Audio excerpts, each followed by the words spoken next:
Mr. Taylor, thanks so much for having us in here today. We did take time out of our schedule today, but we wanted to speak to you guys about what we do. We are entrepreneurs and real estate investors. We've been investing in real estate for almost 30 years. A long time. It's like a generation. It's like a generation, absolutely. Longer than most of you are old, right? Exactly. So, show of hands, who's graduating in 24? Nice. Wow.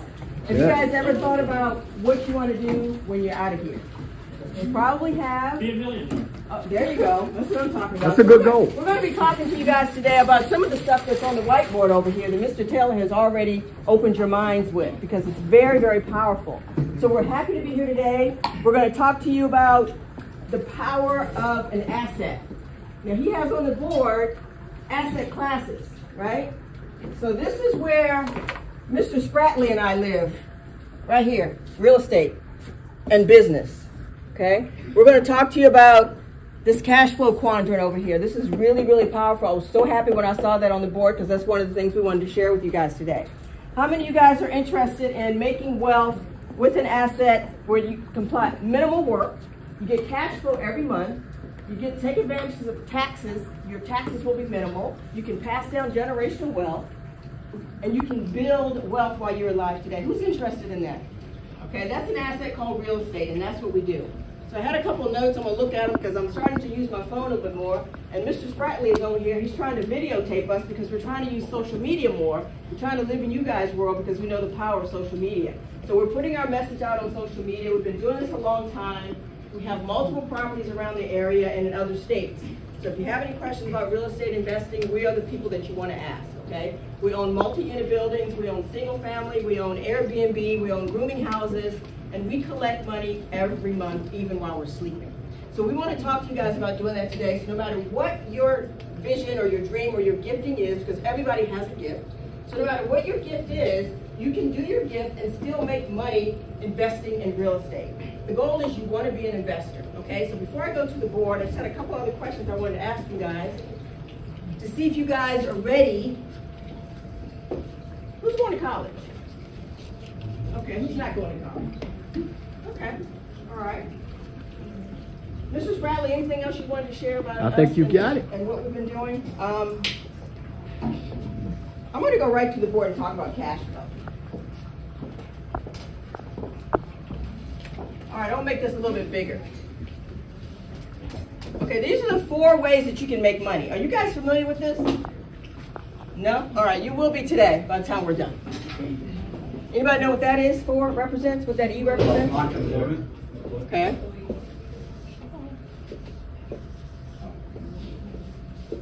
All right, let me show you why this is important.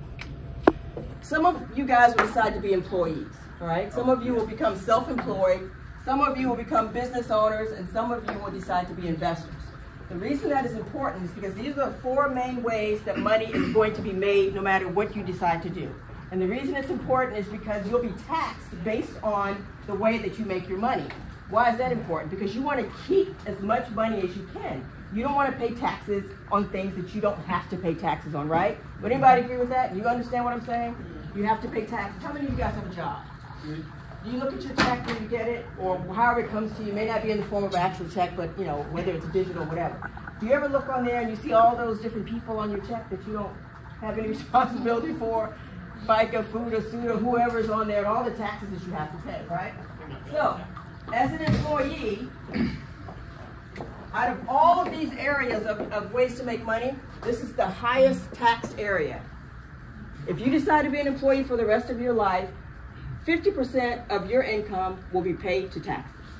Half of it. So if you decide you want to make $100,000 a year, you're only going to bring home 50. Does that make sense? Okay.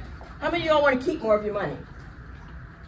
Okay, only some of you. So the rest of y'all, if you don't want to keep more of your money, then you just keep giving it to Uncle Sam.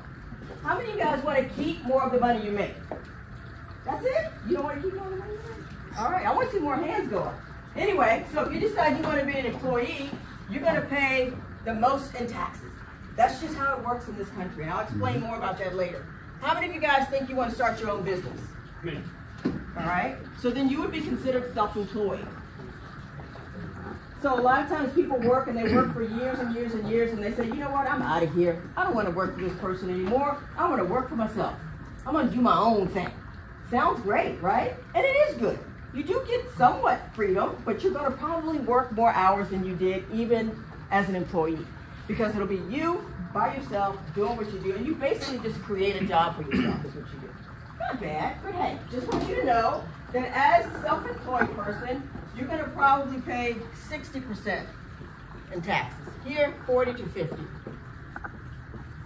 60% of your income is going to go toward taxes. Why is that? Because there's something called self-employment tax. So on top of what an employee would pay, you're going to pay an additional 15.3% in self-employment tax. So if you're a doctor, if you're a lawyer, if you're a carpenter, if you're a plumber, if you're an electrician, if you're a hairdresser, you're going to pay that extra tax. And a lot of people don't know that. They don't understand that. They just want to work for themselves, which is great, but you're going to pay more in taxes, right? Everybody get that? All right. Then we're going to move over to the business quadrant. Now, when we say business, we're talking big business. Okay? We're not talking just self-employed. We're talking big business, 500 or more employees. When you start to own a big business, you're going to get more tax breaks. Why? Because you're taking more risk. You're employing people. You're providing housing. You're providing food and agriculture and all those things that we need in this society. So the government gives you a break because you're taking a higher and a bigger risk, right? So if you own a big business, 20% of your income goes toward taxes. See how it's going down? Big business gets big breaks. As well they should. They're taking the risk. If Amazon wasn't here, if some of these big companies that we all benefit from go out of business, a lot of us would probably not be too happy about that because we enjoy what big businesses provide. But look at this, guys. This is where Rod and I live. Investor. As an investor, you could potentially pay 0 in taxes. 0. So all the money you make, you get to keep. How many of you guys are interested in keeping more of the money you make? I should see every hand in this room go up. You should want to keep more of the money you make. And as an investor, that's what you're allowed to do. And as a real estate investor, and you can invest in many things. Okay? I think Mr. Taylor has several asset classes up there. We don't invest in all of them. We've chosen real estate to be our form of investment. So we invest here. Like I said, we do multifamily, single family, rooming houses, Airbnbs, you name it, we've invested in it as far as the real estate space goes. Rod is a builder, so we build new houses, new construction. So we build to sell, we build to rent. Real estate is one of the most powerful assets on the planet. And if you guys don't take anything else away from us today, remember that real estate is an extremely powerful asset. I want to give you some quotes that some of the more famous people have said about real estate because I would venture to say all wealthy people have some form of real estate in their portfolio. Anybody have any questions while I look up this quote? Not one. I'll be a break. Yeah. If we were like to invest in stocks, is there like a way we could possibly find out which one would be best? Stocks? Yes. Oh, for sure. It's just not an area that we invest in. For us, the stock market is very powerful, but it's also very volatile. Real estate is a safer investment. It has any investment is a risk, right? Stock market is a little bit riskier for us. It's just not somewhere where we found our footprint. You know, it goes up and it goes down and it goes sideways. If that's something you want to do, I would encourage you to seek out somebody that can train you and mentor you. We have a mentor. And that's something else I want to add to you guys. Everybody in this room should seek out a mentor. Okay, you need a coach, a mentor. When I came into, does that answer your question? Let me speak to that for a minute too. Okay. If stocks are your choice, you can invest in REITs, which are real estate driven. So you can invest in the real estate through the stock market. So it is still possible. Called real estate investment trust. So you can do that if that's just your vehicle that you choose. It's not a vehicle that we use because we are intimately involved in the industry. We know all sides of it, so we actually purchase into our own investing instead of investing in someone else's real estate portfolio. But you can do that through the stock market if you choose. Yeah, good question. Thanks for your question. That was awesome. So when I mentioned coach, oh wait, there's another hand over here? Oh, yeah. I'm sure it varies, but like how expensive is it to start investing? That's a very, very good question. That is a good question. Very good question. This question is, I know it's expensive, but how do you get started to be a real estate investor? I'll get your question as soon as we're done with this, okay? There's many ways that you can start. You've heard of no money down and things like that.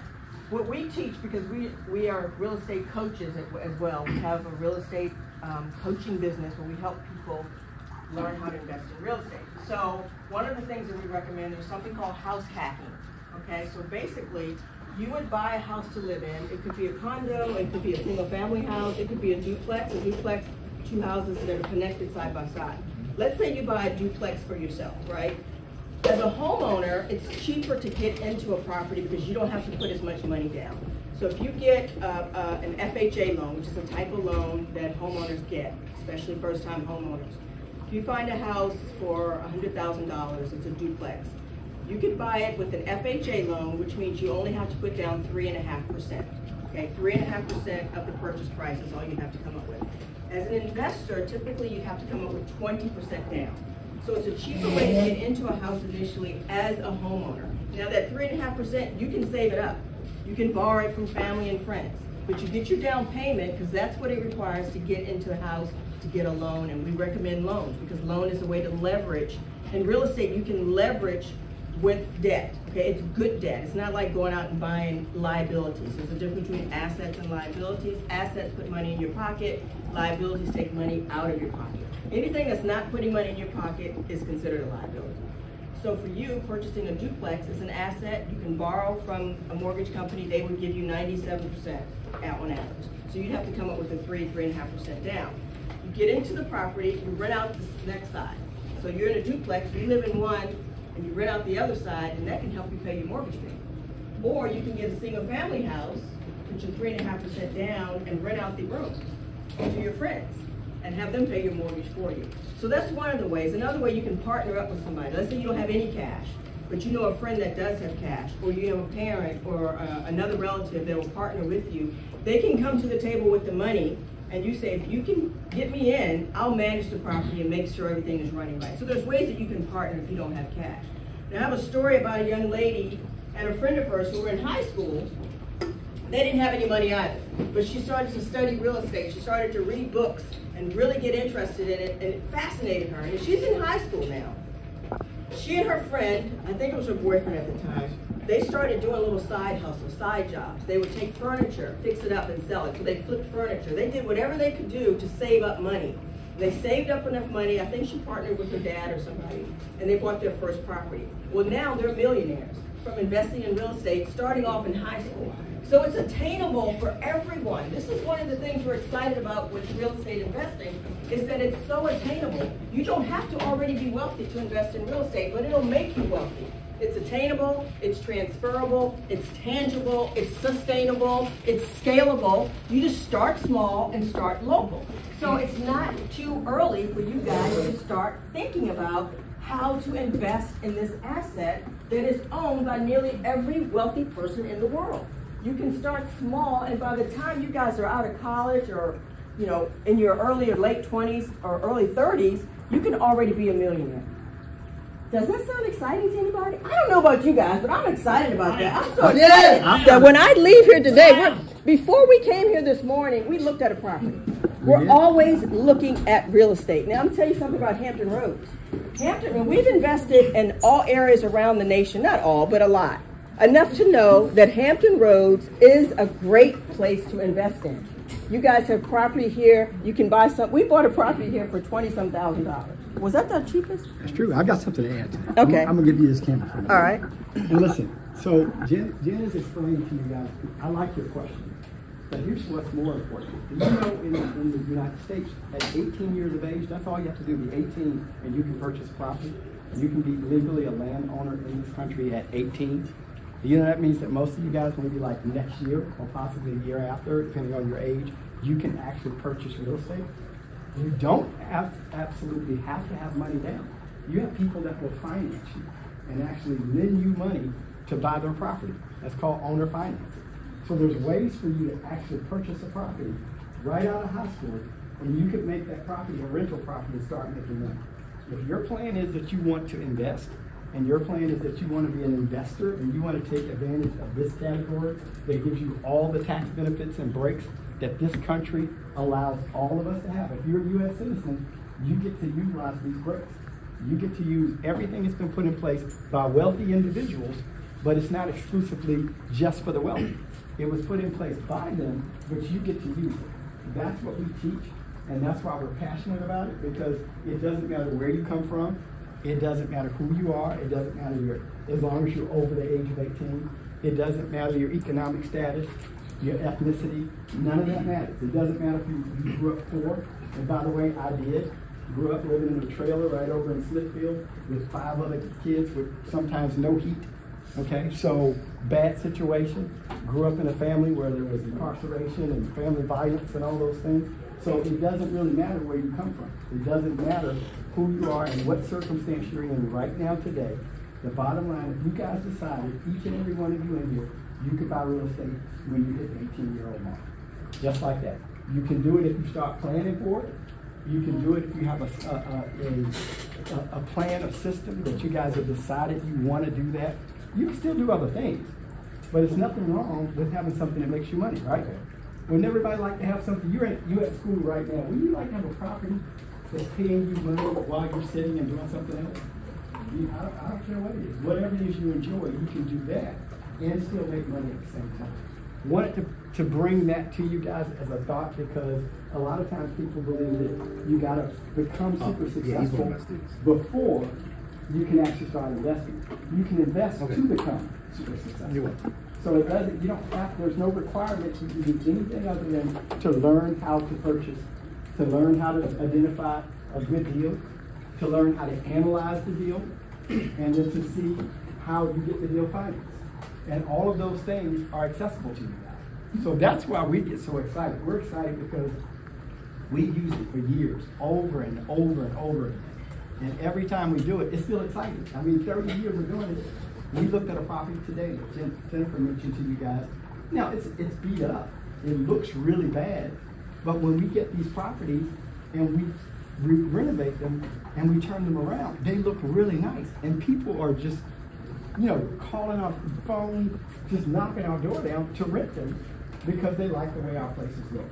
Because we are people that also believe that we provide nice, quality housing. We're not like landlords that have dumps. All of our properties, any of you in here would love to stay in. Every property we do, our goal is this: if we won't stay in it, we won't rent it. If I won't move my family, my kids, my wife in there, and my dog, I have a little bulldog, fat bulldog named Zoe. If we can't all move in there, then we wouldn't rent it. And so that's just the standard that we set. And one of the things that's so exciting to us is everybody can do it. Everybody can do this. You guys learn a lot of stuff in school, but they don't necessarily teach you about being an investor. Why do we know? Because we both got degrees. We both in high school, college. Wife has an advanced degree, a master's degree. I have a business degree, so we know about the formal education, but we didn't learn anything about what we're talking about right now.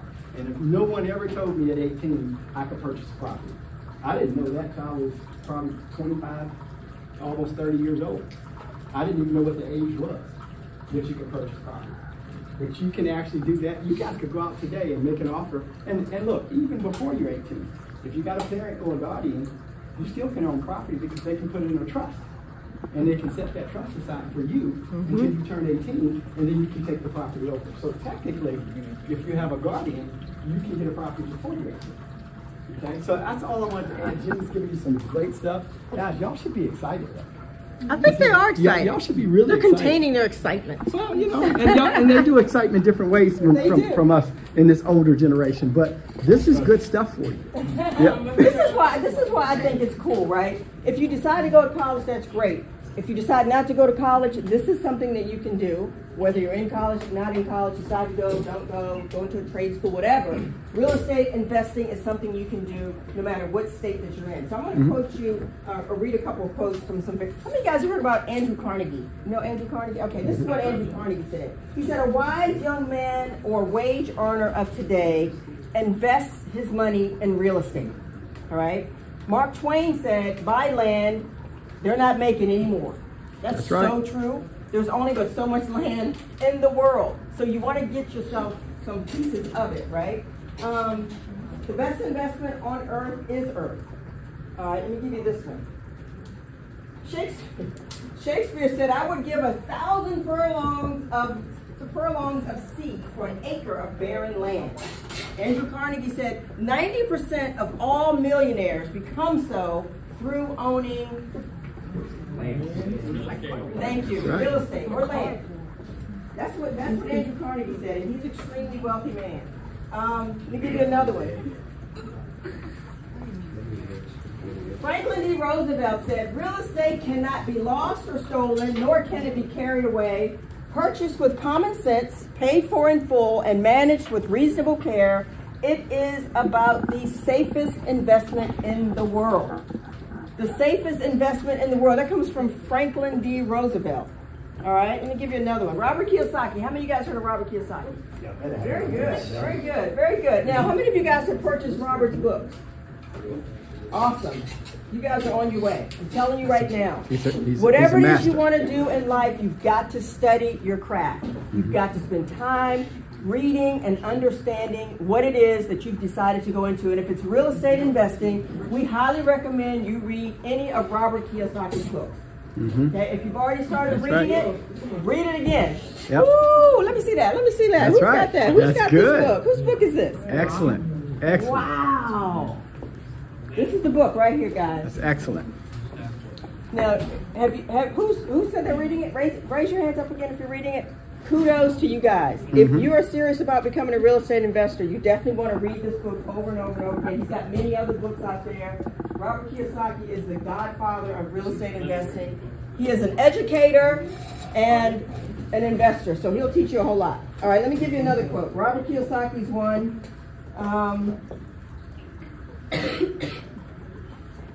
Let's see if I can find another good one for y'all. I think I've given you all of my best ones that I have today. But even if you only had one, that's enough for you to hang your hat on, because these people are very, very wealthy, and they own real estate as their asset. You know, there's other assets, like I said before, that you can decide you want to own. I think real estate is the most attainable. There's not one person in this room that can't be a real estate investor. Each and every one of you. I don't care if you're male or female, if you're young, you're old, where your background, what your background is. You heard Rod's background. My background's a little bit different. I came from middle class America, and that's sometimes as bad or worse because we get comfortable. We get comfortable in the space that we're in. We get our college degree, and they tell us to get a job and, you know, get your college education and then go to work and work there for 40 years. And you get very complacent. And you get somewhat lazy, and there's nothing to push or catapult you to that next level of wanting to be extremely wealthy, because you get safe, and it's like being in a warm blanket on a cold morning. It's like, I don't want to get out of here. Why would I want to get out of this warm blanket and jump into the cold where there's risks and you know, trials and tribulation? You don't want to do it. So it takes a really strong mind to say, I'm taking this warm blanket off and I'm jumping in and I'm going to do what it is I know I'm created to do, and I'm going to have what it is I want to have. Now, is anybody in here from middle class America and living in that warm blanket? Do you know, you get what I'm saying, right? So you hear the stories of the people who had tragedy and all this, and you're like, oh man, that's bad, and they made it, and they, you know, they did well, and there was something that pushed them. But for us, it's like not a whole lot of stuff pushing us. So we have to make up in our mind that this is something we want to do. And everybody in this room falls in one of those categories. Either you came from a hard time, or you came from a comfortable time, or you're going into a hard time, or you're going into... So we're all going in and out of different situations in our life, and it is up to you to make up your mind, and it is only up to you to make up your mind. Nobody else can do it for you. Mr. Taylor is doing his best to try and share nuggets of information with you guys, but at the end of the day, it is going to be up to each one of you. And what we're sharing with you today, we're giving you an olive branch saying there is a tool, there's an asset that is available to you in this land that no one can stop you from owning. And then you can own another one, and then you can own another one, and then you can own another one. And the next thing you know, you've got this amazing real estate portfolio. And it is easy to do, all right? Here's another story. I think I mentioned to you about the couple that was in high school. Here's another story. There's a young lady, came from, I think came from Africa. It was Ghana or somewhere. She came to this country. She had a very bad story, very bad experience. She slept on the floor. Nobody wanted her. She was a foster child. She was a foster child, that's right. She lived from house to house to house and tried to make herself invisible because she wanted to be accepted, but she went through all the stuff that she did. She came to this country, she ended up going to college, but before she finished, she started to study real estate. She read everything she could get her hands on. She read Robert Kiyosaki's book. She read every book that she could. This young lady is still in her 20s, maybe early 30s. She makes $80,000 every month investing in real estate. That's just to give you some idea of the power of this asset. Rod and I just closed on a property the other day, and it's going to be a rental property. It's going to bring us on top of all of our other properties that we own, because each one has a different cash flow that it brings to you every month, and you'll learn how to calculate the different ways to analyze, and it's simple math. It's nothing hard. That one property is just a little house in Newport News, and it'll bring us $1,000 a month just for the one property. Now imagine if you own 5, 6, 7, 8, 9, 10, 11 properties. There's nobody can stop you from owning property. That's the beautiful thing about this country that we live in. No one is stopping you. So you have to decide, do I want to invest in real estate? Do you think you guys want to invest in real estate? Let me see a show of hands of those who want to invest in real estate. Okay, all right, that's exciting. That's good. We're getting somewhere. That's awesome. Well, you can. Does anybody have any questions before we turn the classroom back over and we've come in here and just blown up y'all's class? There's one back in the corner. Oh, that's right. I'm sorry. He had no. Okay, so the question was, have we ever sold a mansion or a big, huge house? We built mansions and big, huge houses, and the answer is yes. So we have done that. Sorry, we didn't bring any pictures today. I don't think there's much in the space that we haven't done. We've done a little bit of everything. Since we're real estate brokerage and general contractors, we built some houses that, a matter of fact, for you guys that's I'm sure social media savvy, if you go on our YouTube channel, you'll see properties that we've renovated. You'll see houses on there. You'll see some of the trips that we've gone on. You'll see some of the things that we show about what we do. Our YouTube channel is just our name. Can you guys subscribe? Yep, it's Rod and Jen Spratley. Rod and Jen Spratley. You can just see. If you want to just watch and look at videos, you can. You'll learn a lot. We teach a lot about how to invest. It's SPRATLEY, Rod and Jen, and A-N-D. So, I'll get right back. Young man. I think, well, okay. hold on 1 second. So, there was a young man back there. Rod, R-O-D, Rod and Jen, Back there with J-E-N. Ray behind you. I think he had a question. No, it was me. Okay. I was wondering, when did you start? How did you get into this? When did we start? He wants to know how we got into real estate. So yeah, so he's pulled up our site, but we got into real estate. It was interesting. We met 26 years ago. This was before Jen and I were actually married, and we met at church. And I was actually already a contractor, building houses, doing a lot of renovation and construction work. Jen was actually a real estate agent, but she was also working corporate America. So we met, started dating. I was already doing business, and once we got married, we just made it a team, and we started working together. So the thing was, there was a lot of people over the years, even early years when I got into the industry, that I was doing work for them. They owned properties. And a lot of the people that I was doing work for, I was pretty fascinated by what they were doing, and I just started to really dig into it. So I was doing rental property renovations, building houses and big additions for people on their properties, and they were renting these properties out. So that's kind of how my interest peaked, and I knew that the real estate market was a good market to bring passive income. And you guys all know what passive income is? Passive income, 2 ways to get it: stock market and real estate. Those are the 2 primary ways. You can make money while you sleep, make money while you're golfing, make money while you're playing, make money while you're doing whatever it is you want to do. Those 2 areas are the top 2 areas to bring passive income to you consistently, regardless of what you're doing. And that's why we love it. And it's been very, very good to us. We put our kids through college. We've purchased many, many, many millions of dollars in properties. And to answer the young lady in the back about the mansion, I think 2 of the houses that we built, one of them now probably sells for a few million. Back when we built those some years ago, they were selling in the millions. Now I'm sure they're in the 3 to 4 million range. So yes, and that was in Northern Virginia, Washington, D.C. area. Very, very affluent, very expensive market. Our style of housing typically is contemporary. So we do a lot of contemporary type housing and structure. That's just my thing. I love that. I love contemporary housing. We can do anything, but that's what we like.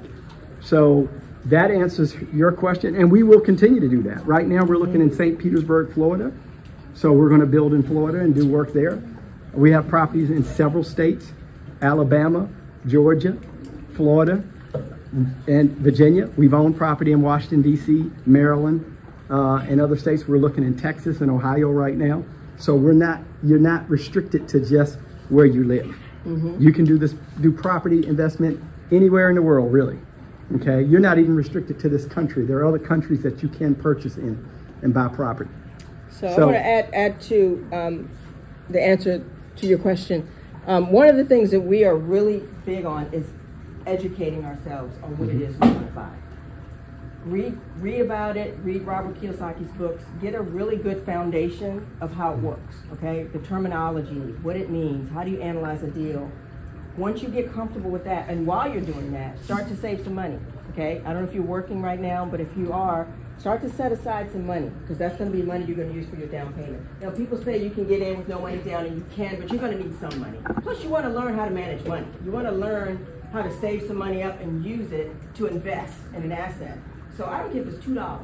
Save some money, and the next thing you know, you got $5,000, you got $10,000 saved up, and you're going to use that towards your down payment for your first property.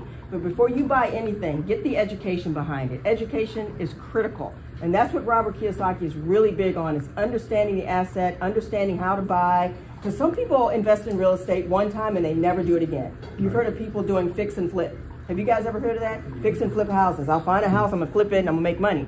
Well, you can. But they don't understand what they're doing, so they get in, they get over their head because they didn't get the education behind it, and they do one flip, and that's all they do. When you can actually flip houses over and over and over again and make 10, 20, 30, 40, 50, $100,000 on a flip of one house if you know what you're doing. So, and it's easy to understand. This is not difficult stuff. Just read and make notes and read and make notes, and then it'll click, and you'll get it, okay? Get that young man's question. So which one would be better for real estate? Owning multiple properties in one area that is like very much colonized, or spread out throughout the nation for tourism? A very good question. Did you guys hear his question? He said, what's the best way to invest in real estate? Do you invest in one area where it's more colonized and you just sort of plant your flag there, or do you invest around the nation and mix your asset up a little bit? It's a good question, and you can do both, actually. That's the cool thing about this asset. There's so many ways to do it, right? There's a couple in Georgia, they bought only in Georgia, and they own like 55, 60 houses just in that area because they feel comfortable there. One of the things that we teach is to start small and start local, but as you become more educated and more knowledgeable about what you're doing, you might want to buy in California, you might want to buy in Florida, Airbnb in different places around the nation. It's more about how you feel comfortable and what kind of team you can develop, because you don't want to invest across town, across the nation, and you don't have a team there to help you, keep that asset maintained. So yeah, to answer your question, you can do both. You can do either. And there's people that do a lot of that. There's a gentleman in this area that owns 500 single-family houses. Yeah, 500 in this area. 500 in this area, which is between Newport News, Hampton, Yorktown, and the 757. So, and he buys in this area. That's his model. Yeah. So you'll create your model. You'll decide what you want. You guys might want to buy Airbnb properties in luxurious areas, luxury properties. You might want to buy condos and rent them out as rental properties for beach property, things like that. It depends on what you want. But as you learn about it, you can then decide what you like best. And that's the beautiful thing about it. You can do what it is that you want to do with your investment portfolio. For the properties you all own out of state, do you have somebody manage them for you or like take care of them? Yeah. That's a good question. Yeah, so he asked for the properties that were out of state for us, do we have someone manage them or take care of them for us? The answer for us is no. And the reason why we don't is because, we're classified and considered real estate professionals. We own a real estate brokerage and a construction company. So there's no aspect of the real estate market that we don't touch. We have people that are employed by us that work for us. So typically for an out-of-state property for us, we manage it. We manage it actually from here, but we have people there. So we have people that work for us to do maintenance. We have people that work for us if we need something as simple as, cutting the grass or just going by and checking the property. So we have people already with that team that Jen mentioned. We create a team of people wherever we go. So every place we have property, we have a team of people we can call. And I'm pretty much 24/7. I can call them anytime and say, hey, there's an issue, go take care of it. And so that's a way that you could handle that if you chose to do that. But if you're young and investing and getting into it, our recommendation would be, until you get, knowledgeable about that, you could certainly hire someone to do that for you. There are companies that manage for you. Yeah, and even when you hire somebody, you want to stay involved with it, because You want to know how to do it. finding a good property manager can be challenging. So. I think the other gentleman back there had a question too, right? No, he answered it for you. Anybody else? So what would you say, what is the minimum amount to have saved to start investing? Like, what would you say would be a good amount? If you did a house So, hack, they did so 3.5. the minimum amount, his question was, and I'm repeating it so you can hear it on the video, Okay. the minimum, what's the minimum amount to have saved to do an investment? Well, the reality is you could have no money, but we're not here to try to tell you, look for that as your strategy, because you need to learn how to be financially responsible. So you got to learn how to handle your money. Because if you buy something with no money and you don't know how to handle money, it's not likely you're going to keep it. Okay? So you learn how to handle your money. And that's important, because buying real estate and investing, it's a business. You guys become business owners. Okay? One of the things that we teach and tell you is you don't buy the property in your name. You buy it as an LLC. You create a business. And then that business, actually it functions and it runs that way. You take care of it. You own the business, but the business owns the property, and you take care of your finances. But typically, it's anywhere between 10 to 20% for traditional type loans, where they would look for you to have that amount saved of the purchase. And that's if you went to a traditional lender. Okay? Now, if you did an FHA loan as a first-time home buyer, or even a second-time home buyer, and you're going to live in the house, like I was sharing with the gentleman back there, 3.5% is all they require you to put down if you want to live on one side and rent out the other side. They'll allow you to do that up to a 4-unit building. So if you find a little 4-unit building that you like, you can I'm going to live in unit 1, and I'm going to rent out unit 2, 3, and 4, and they're going to pay my mortgage. That's powerful. That you only have to put down 3.5%. But like Rod said, as an investor, it could be up to 20, 25% down. Anybody else? Any more questions? Well, what was the hardest bit, when y'all got started, what was the hardest thing for you? That's a good question, When we got started, what was that is a the good hardest question. thing? What was the hardest thing? We taught ourselves, by the way, because we didn't have a mentor at the time. So I think that's part of the answer. So the hardest thing for us was we didn't have anyone to go to. We didn't have a mentor. We didn't have a coach. And, we're old enough that we come from a little bit different era, which is even social media, YouTube, Google, all those things. Early on for us, it wasn't as widely used and as relevant as it is today to use that as a resource. So we had to go to the library. Y'all might not even go to those anymore. I don't know. Yeah. We had to actually. You said the library. Yeah, library. We had to actually purchase books and do things like that. So the way that we learned, for us, that was tougher, because a lot of times when we needed information, it wasn't readily available. We had to really dig for it. So I think for you guys, the advantage is you can get information a lot faster. You can get books. You can go online. I mean, even now, just like what we just mentioned, if you go on our YouTube channel, you can actually learn about what we do, because we teach on there. And we actually tell you a lot of the things that we do. But that's a very good question. Though, very, very good question. So Mr. Taylor said that y'all navigated the recession. So I was wondering how y'all did that, just in case one of us. Yeah. If we Good question. That's a very good question. His question is about us navigating the recession. I'll let Jen answer. It was hard. I have Yeah. to be honest with you. It was very, very difficult. And I think most people who experienced what we experienced never came back to real estate. Right. I'll say this going in, though. It wasn't real estate that was the problem. It was the loans that were being offered. There's a movie you guys need to watch. It's called The Big Short. Okay? It's on a DVD or whatever, however, Netflix or whatever. It's called The Big It's Short. on Netflix. The Big Short. The Big Short. The Big Short. Tape, I don't know how it comes. But what happened during that time was that the bankers started playing around with the loans, right? And they started packaging up these really bad loans, like people that didn't qualify to buy something. So you guys have heard of credit scores and all this, right? These people had bad credit, but they were giving them money anyway. So what happened was it all just kind of blew up. it was very hard for us. We lost 80% of our portfolio. We had to move out of our house. The mansion that Rod built for us, we had to move out of it. We had nobody to teach us or train us on what to do next. And so we had to figure it out. It was rough. I'm telling you right now, we had to move ourselves out, just him and I, like people knocking on our door, like trying to see what's going on with us. Why, you know, we lost everything. It was devastating. It was embarrassing. It was horrible. We ended up moving into one of our rental houses. And the rental house that we moved into, thank God we had it because we had all these properties, right? We lost most of them, but we had one in a very good area in Fairfax County. And so we, and it was not a very good house, by the way. Literally, the floors were like this. Like you walk in and the floors were leaning a little bit, but it was in a good neighborhood, right? It was in a great neighborhood, 22180 zip code. So we... Moral of that story, buy an ugly house in a great neighborhood. Yes, buy an ugly That's house why in we a great bought it. neighborhood. So this is what we did. We moved out of our mansion house because we lost it. The mortgage went crazy.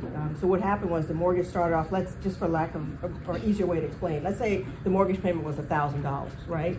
Once these loans started to kick in, these bad loans that these people in the sky made up, once they kicked in, our mortgage payment went from $1,000 to like $7,000. And this was happening to people around the nation. They were like, oh, this is not good. So we ended up moving out, right? Moved into one of our rental houses, and it was bad. We had to fix it up. We had kids at the time. We had to put our kids on our back, not literally, but you know what I'm saying. And move into this house. But we rolled up our sleeves. We're like, you know what? This is happening. It's life. We cried or whatever. I don't even remember what we did. Got over it, fixed this house up, and turned around and sold it and made $75,000. And we ended up moving to Atlanta for a while, and in Atlanta, which was ground zero for the crash, I mean, it was bad. It was really bad. Like neighborhoods, there were whole neighborhoods that were available. We bought a house for $4,500. $1,700. So basically what we did was we rolled up our sleeves and came back because we still knew that real estate was a powerful asset and we weren't going to be out of the game. So we saved up money little bit by little bit and bought one little house at a time, bought one for $1,700, sold it, bought another one for $25,000. I really wish we'd have kept all of them because I don't like to sell my real estate. If I'd have kept that house for $25,000, it'd be worth $500 right now. That's another tip. If you're going to be an investor, don't sell. That's my thing. So anyway, we just climbed our way back out. And then what happened in like 2010, 11, the market went and shot right back up.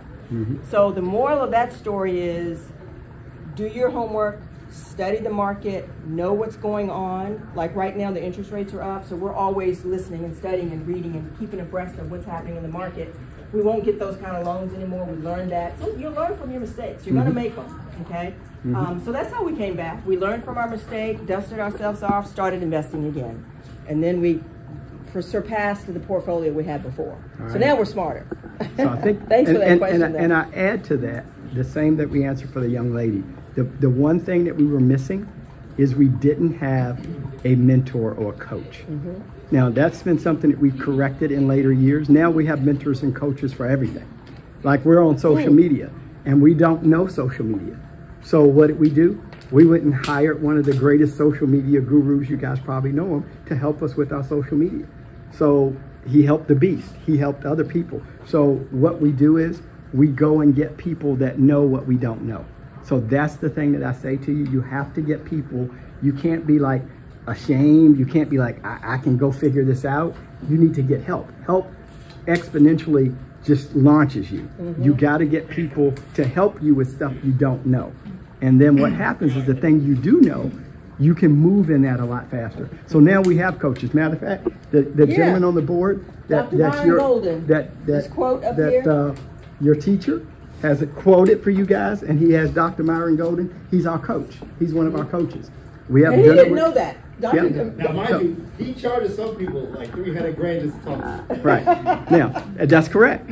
So that's correct. We have dinner with him. So we won't tell you what we pay him to be a coach, but he is our coach. Okay? But he's not an inexpensive coach. But you can't get the best education cheap. Okay? You can get a bad education cheaply, and you can get a bad education expensively if you go to the wrong person. But you get people that are experts in the area and the field that you choose to go into. And who better to give you and lay out a trail for you than someone that's already mapped it and done it. So that's what we do now. We don't do that. So what we say to you is educate yourself, Get the right people to help you, okay? And if you don't know who they are, research that, because you can find them. And then that's how you get and elevate yourself quickly. And one of the things that we're going to do for you, because we have a book as well, it's called Introduction to Real Estate Investing, and we're going to make sure that you guys get it. We're going to figure out a way to get a download, because it's an electronic book, and we're going to give it to you. Okay? That's the cool thing. We're going to let you guys download the book. Yeah. We'll send it to your teach. We'll tell them how to get it, so you guys can go on and download the book for free. Okay? It's an electronic book. Starred you right there, so you can read that. Read Robert Kiyosaki. There's other good people, but every book, we happen to know Robert and Kim as well. Okay, we met them 25 plus years ago up in New York City. Had time to hang out with them, and so we know them. They're not personally our coaches or mentors directly, but indirectly they've been mentors and coaches to us for 25 years. That's the cool thing about books, right? So he just talked to you about Dr. Myron Golden being an expensive coach. And we know you guys don't have budget for a coach right now, but you will. But you can read their stuff. Yeah. Like, they'll take all of their experience and put it in a $15 book. Right. So that's why books are so powerful. You can decide who your coach is and just start reading everything they write. Yeah. Watching them on YouTube, listening to everything they say. So they'll be your ghost coach. They might not know they're your coach, but you can make them your coach. Read everything they wrote, watch everything they have on video, and just do that. But look, we're not going to take any more of you guys' time. We've absolutely 100%. We've enjoyed this thoroughly, because we like that when people are desiring to get this information, because so many people have access but don't take advantage of it. So we applaud you guys for your look, being very patient. You guys are like exemplary. We should give them a hand. Amazing. Look, we used to do youth ministry, right? Years ago, we did youth ministry. I don't know, junior high school kids. We meet every Friday night. I don't think I've ever seen this. They were never this good. Yeah. So big hand to you guys. A big applause. Thank you for allowing us to come. Applaud yourselves. We'll turn it back over to Doc. Okay?